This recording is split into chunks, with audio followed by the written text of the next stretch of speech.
we'll see.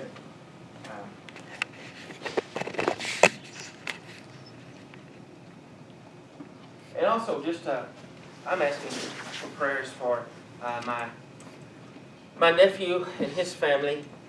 He has a wife and 2 kids. She is due this month, the middle of the month, for their 3rd child. And they've all come down with COVID the last couple of days.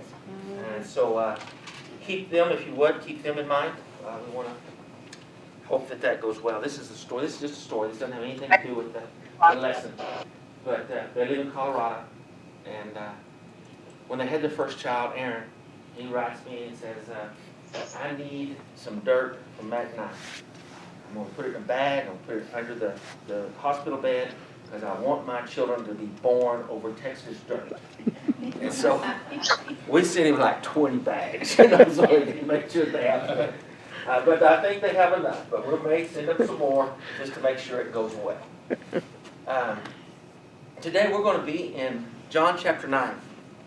And as we have seen, many times John will put two accounts together. Even though they may not be in time, he puts them together to make sure that we get the point. He doesn't want us to miss the point of the story.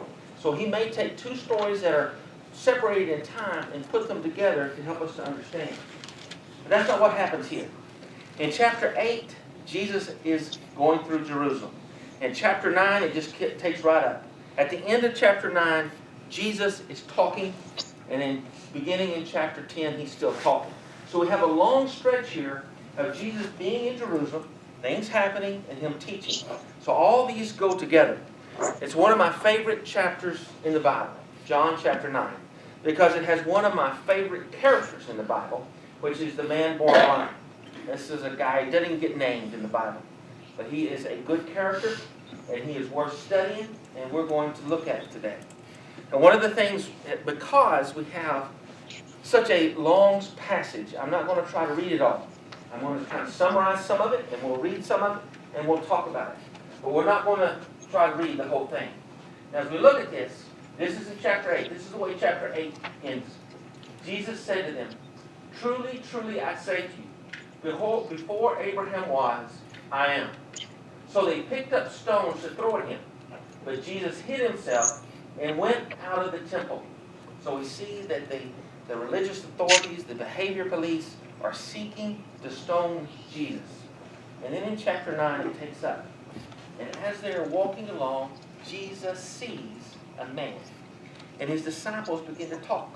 And some of the disciples says, that guy, he must have sinned to be born blind. And these other disciples said, no, you got that wrong. It wasn't him. It was his parents that sinned. That's the reason he was born blind. And finally they say to Jesus, Jesus, what do you say?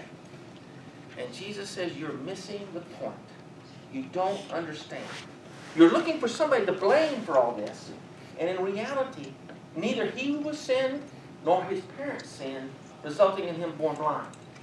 What you need to be looking at is that this is an opportunity for God to show himself at work in the world. It's not about why he was born blind, but what we can do. And Jesus says, as long as I'm in the world, I am the light of the world.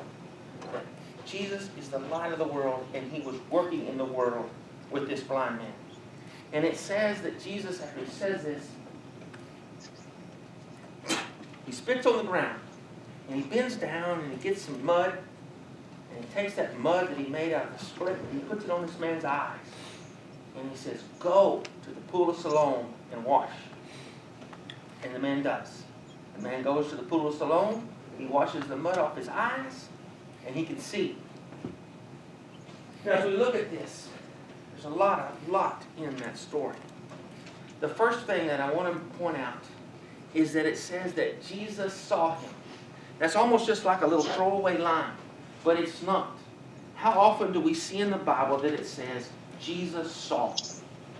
And when we look at that, and we take that to heart, we realize how often we don't see. That we just get busy and just go on by without seeing it. But Jesus saw. And then the disciples, they've got the wrong idea. They're concerned about, is this guy blind because he sinned or somebody else sinned? Whose fault is it? Why is this happening? Very human reaction. I understand that. But they missed the point of what Jesus was trying to say. And Jesus was trying to show them it's not about why he's blind. It's about what God can do for him. And he wanted to make that impression. And I think that's something that sometimes we miss. But one other thing I want to show in this first part of this chapter, it says that the man went and did as Jesus told him to. And he could see. And I think that's something we see in John. You remember back there in chapter 2 when they were at the wedding in Cana? And Jesus said, go fill those jars with water. And they did. They obeyed Jesus, put the water into wine, and they saw. And here this blind man obeys Jesus, goes and does what he's told, and he can see. And that's one of the things that I think is part of this lesson that we want to pay attention to. That obeying Jesus resulted in good things. But just imagine what we have here is that this man that's been born blind, has been begging here for years, shows up and all of a sudden he can see. What do you think happens to the neighborhood? All the neighbors are going, who is this guy? Is this the guy that was born blind? I think it is. And then others would say, nah, that's not him. That's just a guy that looks like him. And they said, he says, yes, it's me. I'm the man that was born blind. And they said, well, how did this happen?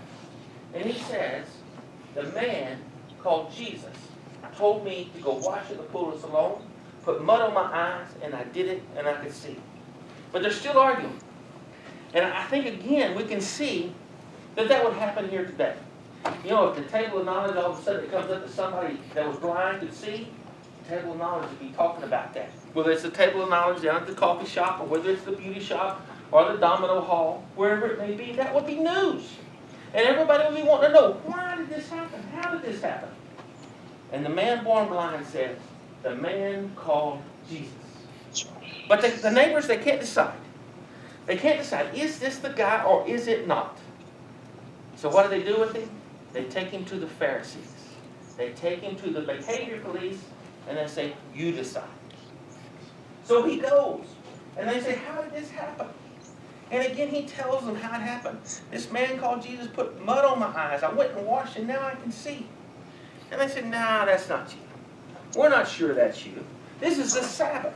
And that would be breaking the law. To be doing this on the Sabbath would be wrong. You've got to be mistaken. And he says, that's what happened. So they say, well, what we'll do, we'll go ask your parents. And so they go bring his parents in. The Pharisees bring the parents in, and they say, is this your son? And if it is, how does he see? And they say, yes, that's our son. And we know he was born blind. And we can see that he now sees. But how that happens, we don't know. You ask him. He's of age. Now we think of this, and I think it's easy to look at the parents and say, why are they treating this boy like that? Why are they treating this son like that? When you think about it, I think many times we're the same way. It's like we have our life. It's very comfortable. We're part of the synagogue.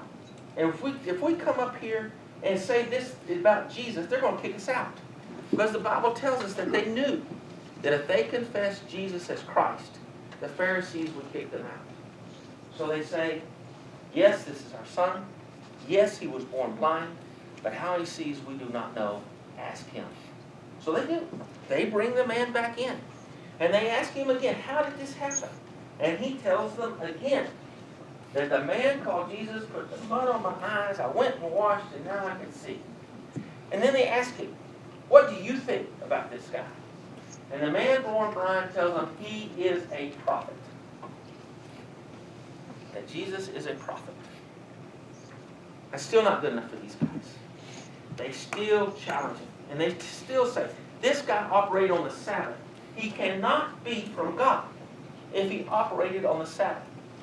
And the man, this is one of the things I like about this man born blind. He says, you know, I don't know.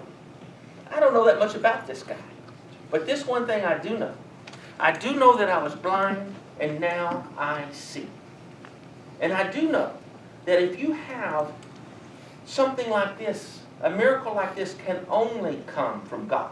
It can come from nowhere else. So you want to say that he is not from God, and you don't know where he comes from, and you don't know this, and yet this man is from God, is what the blind man says. And he says, first of all, he started out with the man Jesus. Then he calls him a prophet. And then he goes further and says, he is from God. They still don't like him. They say, are you trying to educate us? We are the smart ones. We're the ones that know the law. We are the ones that follow Moses. And you follow this guy. And he says, yeah, you may follow Moses, but I'm following Christ. And they throw him out of the synagogue. Which in this time, we don't appreciate it that much. And now, if you get thrown out of one building, you can go to the other building. They used to say that I've been thrown out of a lot better places than this, you know. But at that time, when you got thrown out of the synagogue, you lost your community. You lost your ability to worship. You lost your ability, basically, to do business in the Jewish community because you were now ostracized. You had been kicked out. But this man stuck with it. And when Jesus hears that he has been kicked out, he goes and he talks to the man. And he says to them, do you believe in the Son of Man? And the man born blind says, who is he? And Jesus says, it's me. Don't you recognize my voice? Don't you understand that I'm the one? And at that point, the man says, Lord, I believe, and he worships him. So we see this progression, that the man born blind, first off, starts out calling Christ the man Jesus. Then he calls him a prophet. Then he says he's from God, and now he calls him Lord, and he worships. That's one reason I like this guy. Is so many times,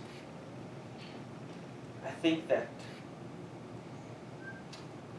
we don't always know everything. I don't always know everything, and I'm not going to try to pretend I do. But you want to grow. You want to have your eyes open, and you want to understand. And that's one of the things we see about this guy. Not only were his eyes open physically, which was a miracle, but as he spends time with Jesus, as he talks with Jesus, as he realizes what's going on, he grows, he matures, until he ends up saying, Lord, I believe, and he worshiped him. That there was a progression. I realize it happened very quickly in John 9. Some of us are not as good as this guy, and it takes us much longer. As we go through life, we grow, we mature, and we become better Christians. I like this.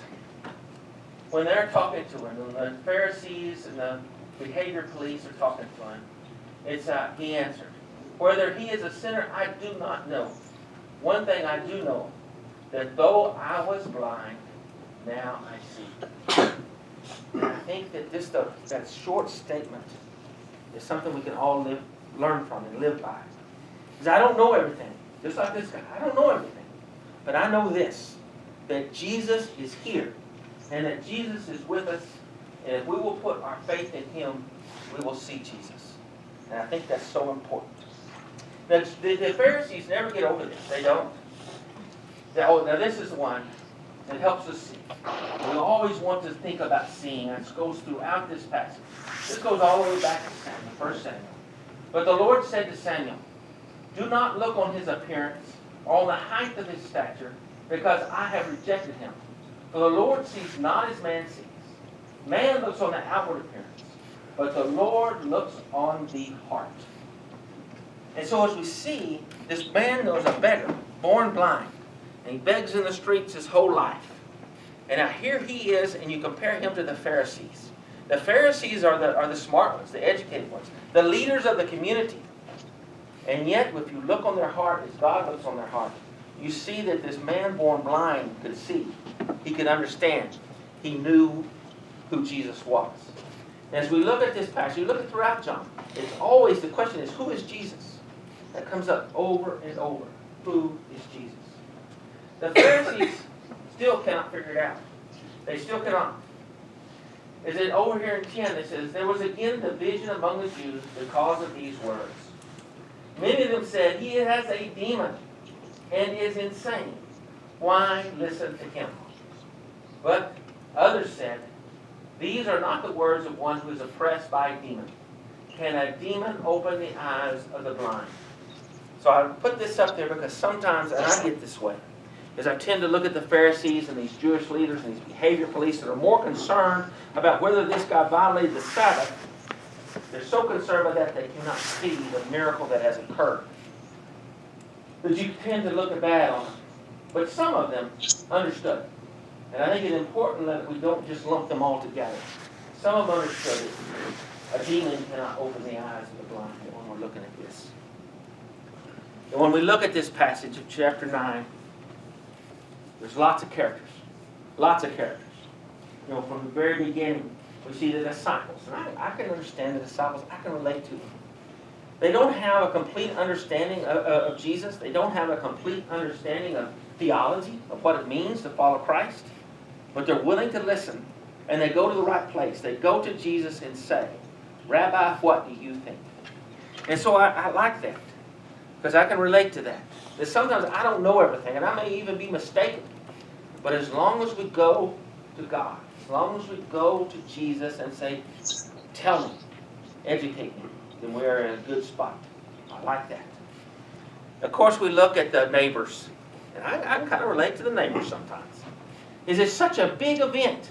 This is something that they get so concerned. Is this the guy that they miss the point about whether or not this man was blind and now he sees? They miss the whole thing because they're so concerned with the good gossip. And it is. It's wonderful gossip. It's something that we always want to talk about. But they miss that point. His parents, again, I can relate to them. I like my life. I like the comfort. I like the ability to go to work, go to church, go home, watch the game that I want to watch, do whatever. I'm very comfortable in that. And I think the blind man's parents were very comfortable in their position. But that's not necessarily what the Bible is trying to teach here. They miss the point of who has made him see. They miss that.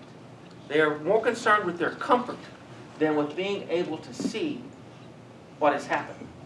And I think that's something that I can relate to. Sometimes I miss the point because I'm so interested in my own comfort. I'm so interested in my own little way of living. We also see the Pharisees, and I can relate to them, is they are very concerned that a rule has been broken. They are very concerned that something has happened. And they want to get on that. And sometimes I can be there. I can look at some situation as, this person is that way because they have messed up. They have done something wrong, and that's their fault. And I sometimes can have that attitude, and that's wrong. And I think when we see the Pharisees, and we see the way they treated the blind man, we see the way they treated his parents, that we don't want to be that way. We don't want to miss the point. When God acts in the world today, we want to see it and praise and be amazed and be in awe. That we all want to see that. Of course, I think we would all of us would like to be that blind man. That would be able to say, this one thing I know. I was blind and now I see. That is willing and able to come and accept what Jesus is telling him. Because consider, just as his parents were worried about getting kicked out of the synagogue, he was kicked out of the synagogue and was willing to be kicked out of the synagogue because of his belief in Jesus. I think we would all like to be like the blind man. But I think that one other thing. This really isn't a character, but it certainly is part of the story. And sometimes I would just like to be like the mud that they put on the man's eyes. And as a result of that mud, he was able to see Jesus. And if we could just be like the mud that Jesus can use to help other people see Jesus, that would be a pretty good thing. And I think when Jesus uses mud to help other people see, then he can probably use us.